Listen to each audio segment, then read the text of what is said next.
Chapter 3. All day, Richard kept waiting for Eric to remember what the secret weapon was. But Eric didn't remember. Instead, he complained. He whined about having to stay in Richard's pocket. He made rude remarks about the classes he had to sit through. The only time he stopped complaining was during gym. Then he sat in the pocket of Richard's shorts and didn't make a sound.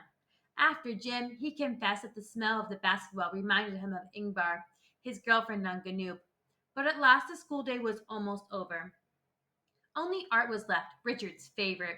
He had been working for weeks on a drawing of a Starship Enterprise. Now it was nearly finished. He settled down and got to work.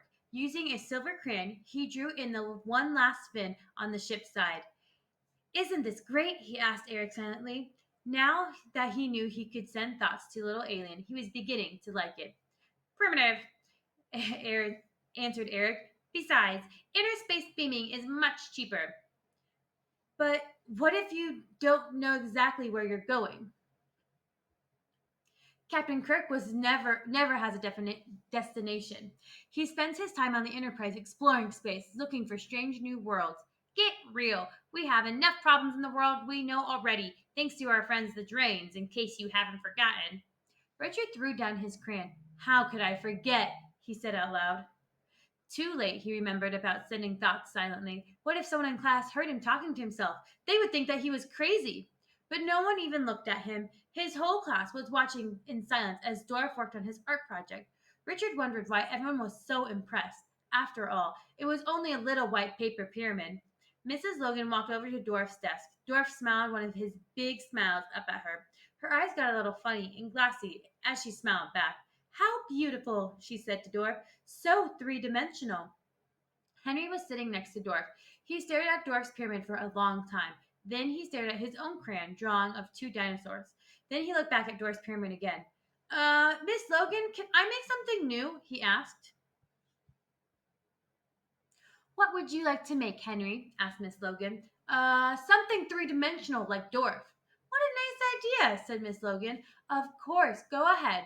Then Celia raised her hand. She was drawing a picture of dancing jelly beans. Me too, she said. Me too, said Jennifer, Ruth, Philip, George, Leroy, Fawn, Don, Sean, and Trisham. Mrs. Logan looked pleased.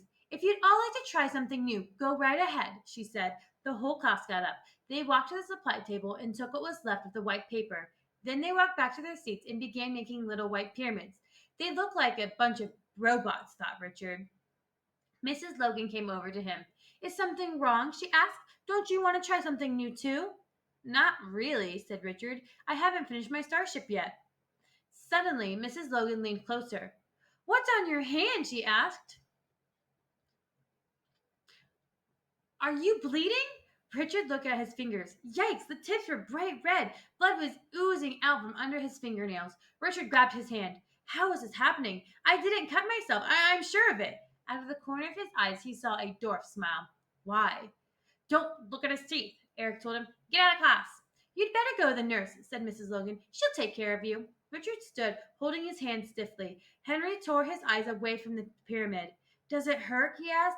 Nah, said Richard, as if it were no big deal. The truth was, it didn't hurt, but it did scare him. He knew he hadn't cut himself. Or had he? You did not, Eric told him on the way to the nurse's office. I'm sorry I have to break this to you. Dorf knows you are resisting him, so he's pulling cheap drain tricks. He is rearranging your molecules. You are melting. Richard stopped in his tracks. Melting?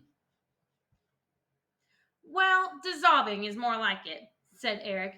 Your molecules are drifting apart, slowly, of course. They were outside the nurse's office. This is terrible, moaned Richard. How had he ever thought getting to know an alien would be fun? He felt like throwing up. It will not get much worse today or tomorrow, said Eric, but I hope you do not have big plans for the weekend. Richard whimpered. Once I remember what the secret weapon is, I can destroy Dorf. Then you will be fine, said Eric. But what if you don't remember? If I do not remember, said Eric, Earth will be so deep in drains that dissolving will be fun.